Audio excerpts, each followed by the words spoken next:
Ya, Assalamualaikum warahmatullahi wabarakatuh. Ketemu lagi dengan channel Majelis Sejarah. Hari ini kita akan membahas bagaimana kerajaan-kerajaan maritim di Indonesia pada masa Hindu-Buddha.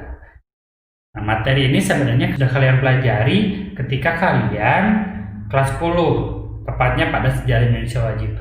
Namun, karena ini di sejarah peminatan, jadi kita akan mengkaji lebih dalam lagi bagaimana perkembangan dari kerajaan-kerajaan maritim ini. Mari kita simak. Nah, ini adalah kerajaan maritim di Indonesia ya. Nah, ini kerajaan maritim Hindu-Buddha ya. Nanti ini adalah menu kita di bab ini, yaitu kerajaan maritim Hindu-Buddha, kerajaan maritim yang bercorak Islam, dan pengaruh kerajaan-kerajaan maritim pada masa Hindu-Buddha dan Islam. Nah, kerajaan-kerajaan maritim yang bercorak Hindu-Buddha itu ada 7 ya. Di sini ada Kerajaan Kutai, Kerajaan Tarumanegara, Sriwijaya, Mataram Kuno, Kerajaan Kediri, dan Kerajaan Singasari. Terakhir adalah Kerajaan Majapahit. Di Kerajaan Kutai ini adalah kerajaan pertama yang ada di Indonesia ya. Kerajaan Hindu-Buddha pertama yang berkembang di Indonesia. Nah, di sini ada gambar Yupa. Nah, gambar Yupa ini, Yupa adalah salah satu bukti. Yupa adalah bukti otentik dari keberadaan kerajaan Kutai di Nusantara. Dari Yupa ini kita memperoleh beberapa informasi yang penting sehingga para sejarawan menyimpulkan bahwa kerajaan ini adalah kerajaan Hindu. Nah, beberapa keberadaan kerajaan Kutai dipelajari dari penemuan Yupa yang ada di gambar, merupakan kerajaan Hindu-Buddha pertama di Indonesia. Raja-raja terkemuka yang memerintah Kutai yaitu Kudungga, Asowarman, Mulawarman. Aktivitas ekonomi bergantung pada keberadaan Sungai Mahakam serta kehidupan budaya ditandai dengan pelaksanaan upacara Fratyastoma. Nah, teman-teman, di kerajaan Kutai ini yang perlu digarisbawahi adalah bagaimana perubahan nama dari para pemimpinnya. Yang pertama dari Kudungga, namanya masih nama lokal ya. Lalu kemudian berubah menjadi nama yang identik dengan nama-nama dari India. Bedanya apa? Jika Kudungga hanya Kudungga saja, sedangkan nama-nama setelahnya itu ada akhiran man. Di mana akhiran man ini adalah ciri dari nama-nama dari India atau dari agama Hindu. Nah, makanya Asowarman itu disebut sebagai Wangsakerta atau pendiri wangsa. Ya, seperti itu. Lalu kemudian setelah Asowarman, anaknya pun kesananya menjadi nama-nama yang berciri khaskan India, yaitu Mulawarman. Nah, pada masa Mulawarman inilah kemajuan Kutai ya. Kemajuan Kutai dengan terbukti dalam Yupa pun dikatakan bahwa Mulawarman menyedekahkan 20.000 ekor sapi. Dari 20.000 ekor sapi itu sudah barang tentu 20.000 ekor itu disedekahkan. Terbayang tidak seberapa besar, seberapa banyak sapi yang ada. Bahkan mungkin yaitu ratusan ribu sapi yang ada. Itu menandakan bahwa di Kutai sudah ada perkembangan di bidang peternakan, juga pertanian. Selain itu, karena kerajaan Kutai adalah Hindu, maka diterapkan pula yang namanya kasta, sistem kasta, membagi tingkat masyarakat ke dalam 4 golongan. Yang pertama adalah Brahmana, Satria, Waisya, dan Sudra. Lalu selanjutnya adalah Kerajaan Tarumanegara. Nah, ini adalah wilayah dari Kerajaan Tarumanegara. Di sini dari Selat Sunda, Salakanegara, Caruten, Tarumanegara, dan lainnya. Ini ada legenda gambarnya, yang mana biru adalah pusat kekuasaan ibu kota di sini ya, Sundapura. Lalu ada situs penting, ini adalah situs penting, ini adalah penemuan prasasti dari Kerajaan Tarumanegara. Ada ranah inti Tarumanegara, daerah inti, dan jangkauan pengaruh-pengaruhnya sampai ke warna hijau muda. Ini adalah peta kekuasaan Kerajaan Tarumanegara. Sumbernya, sebenarnya prasasti ada 7 prasasti, yaitu Caruten. Bahasanya Caruten ya, karena saya sering kali ya mengajar di timur dan di daerah barat, di Melayu, tepatnya di Bintan. Mereka bingung untuk membaca ini. Ini adalah karena bahasanya bahasa Sunda ya. Ini dibacanya Ciaruten ya, bukan Ciaruteun. Ya. Nah ini sebagai pengetahuan untuk teman-teman ya. Lalu yang kedua adalah kebun kopi, jambu, prasasti Tugu, prasasti Pasirawi, prasasti Muara Cianten, dan prasasti Lebak. Yang kedua adalah berita Cina, yaitu berita dari Fahin. Berdasarkan prasasti Cianten, Purnawarman membawa Tarumanegara ke puncak kejayaan. Puncak kejayaan seperti apa ya? Itu salah satunya adalah pembangunan Sungai Gomati. Nah, Sungai Gomati ini adalah sungai yang diperintahkan Purnawarman untuk dibangun untuk apa? Untuk irigasi dan transportasi, untuk melancarkan pertanian yang ada di Tarumanegara. Karena memang Tarumanegara basis ekonominya ada di pertanian, sehingga memerlukan irigasi perairan yang cukup seperti itu.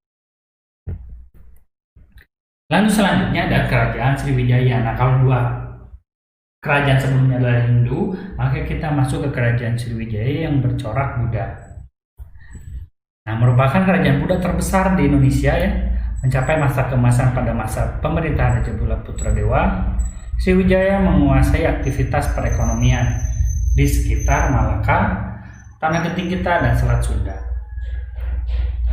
Beberapa peninggalan yang dapat ditemukan hingga saat ini antara lain Candi Muara Jambi, Candi Muara Takus, dan Candi Biaro Baal.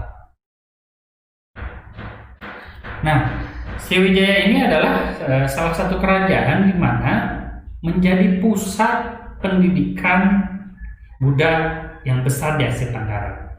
Kenapa? Karena memang Sriwijaya sangat berkembang dalam hal ilmu Buddhanya.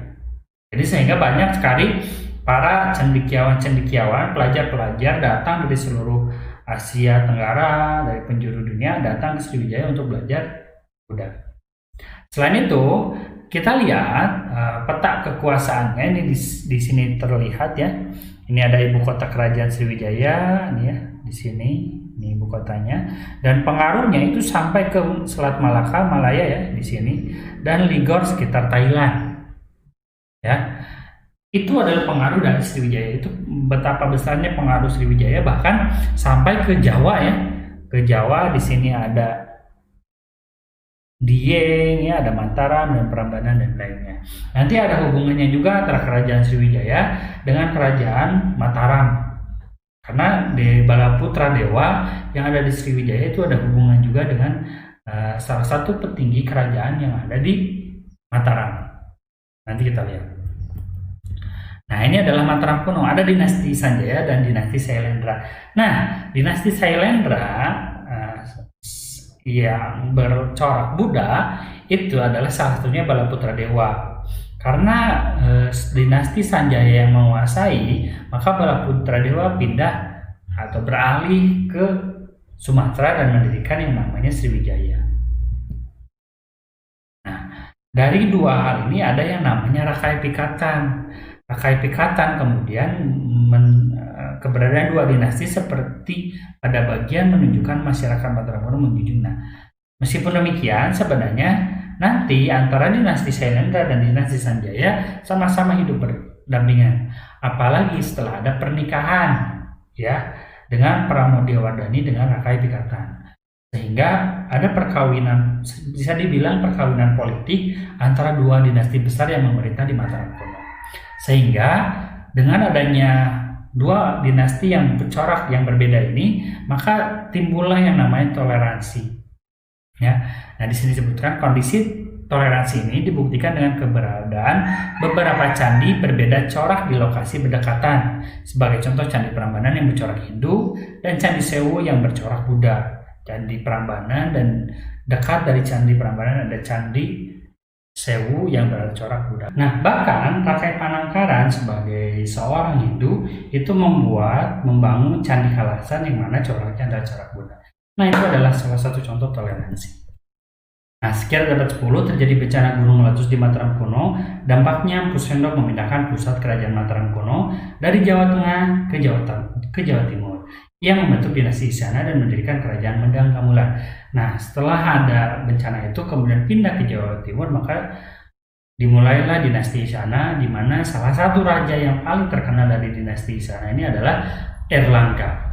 Dan bahkan Erlangga ini menjadi salah satu nama universitas besar di Jawa Timur, yaitu Universitas Erlangga, yang diambil dari kebesaran nama Erlangga sebagai raja terbesar dinasti sana.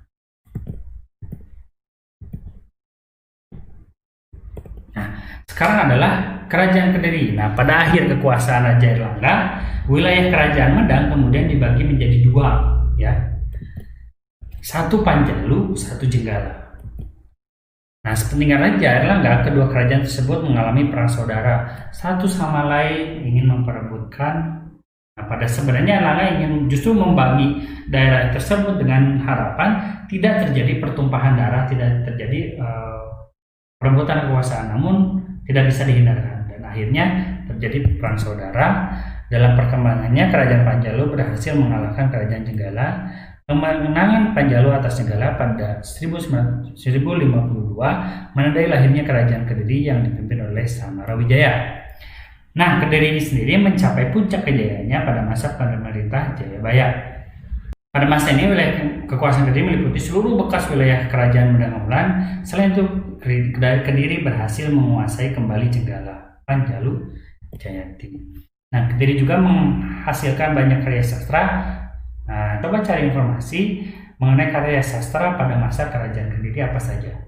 Ini juga terdapat di buku sejarah Indonesia kelas 10, kalian bisa cari di sana. Nanti kalian kumpulkan. Lalu selanjutnya adalah Kerajaan Singasari. Nah, Kerajaan Singasari didirikan oleh Ken Arok pada 1222 Masehi setelah berhasil mengalahkan Kertajaya dari Kerajaan Kediri. Masa pemerintahan Ken Arok diwarnai dengan intrik politik. Secara berturut-turut penguasa Singasari yaitu Ken Arok, Anusapati, Tohjaya, Ranggawuni, dan Kertanegara. Nah, Kerajaan Singasari ini diwarnai dengan pertumpahan darah. Kenapa seperti itu? Karena raja-raja yang disebutkan tadi itu saling turun tahta karena dibunuh oleh yang lainnya. Ken Arok misalkan itu membunuh Tunggul Ametung dari Tumapel. Terus anak dari Tunggul Ametung, Anusapati, kemudian membunuh Ken Arok dan menjadi raja dari Singasari. Anaknya Ken Arok, Rajaya, kemudian membunuh Anusapati. Terus seperti itu sampai akhirnya pada masa Kertanegara. Nah, Raja Kertanegara naik tahta pada 1268. Pada pemerintahannya, Kertanegara berusaha memperluas wilayah Kerajaan Singasari hingga keluar Pulau Jawa dengan gagasan Cakrawa Mandala. Pada 1275 Masehi, Kertanegara mengirim pasukan ke wilayah Sumatera yang dikenal dengan Ekspedisi Pamalayu. Masa pemerintahan Kertanegara juga menandai keruntuhan Kerajaan Singasari.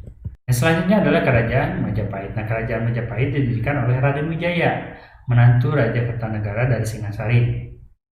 Pada 1293, Raden Wijaya menobatkan dirinya menjadi Raja Majapahit dengan gelar Sri Kertarajasa Jaya Wardana. Nah, ini adalah peta wilayah kekuasaan Majapahit. Kita lihat ya, bagaimana Majapahit telah menguasai hampir seluruh Indonesia, bahkan sampai ke Malaysia dan Kalimantan sekalipun, bahkan hampir sedikit lagi sampai ke Filipina. Nah, ini di keterangan peta ini bisa dilihat ada ibu kota Majapahit ya, warna ungu, kota kerajaan banyak sekali ya, ada ranah inti Majapahit yang warna hijau tua, sedangkan yang hijau muda itu negeri bawahannya, dan yang biru ini ialah kawasan laut di bawah pengaruh Majapahit. Nah, peta di samping merupakan wilayah Kerajaan Majapahit pada masa kejayaan. Masa kejayaan Majapahit dicapai pada masa pemerintahan Hayam Wuruk 1350 sampai 1389. Dalam Kitab Negara Kertagama dijelaskan bahwa pada 1357 Masehi, hampir seluruh wilayah Nusantara berhasil disatukan oleh Gajah Mada dan Hayam Wuruk di bawah kekuasaan Majapahit. Nah, teman-teman, itu adalah materi mengenai kerajaan Hindu, kerajaan maritim pada masa Hindu-Buddha. Nah, teman-teman, tadi Majapahit ya menjadi salah satu inspirasi juga untuk kita semua bahwa kita sebenarnya mampu untuk berpengaruh di luar sana. Kita mampu berpengaruh di secara internasional. Maka inspirasi kita dari kerajaan Majapahit kita pasti bisa selama kita mau mencoba. Maka tetap semangat belajar untuk memajukan Indonesia. Nah, itu saja untuk pertemuan kita hari ini. Udah sore ya, udah ada matahari, sudah turun ya. Jadi saya tutup. Sebelum saya tutup, jangan lupa like jika suka, dislike jika tidak suka, subscribe channel ini, nyalakan loncengnya agar kalian dapat mengetahui materi-materi yang sedang kalian pelajari dan menambah ilmu kalian. Jangan lupa pula kalau misalkan ada pertanyaan, silahkan tuliskan di komentar, nanti kita sama-sama diskusikan. Oke, saya tutup dengan wassalamualaikum warahmatullahi wabarakatuh.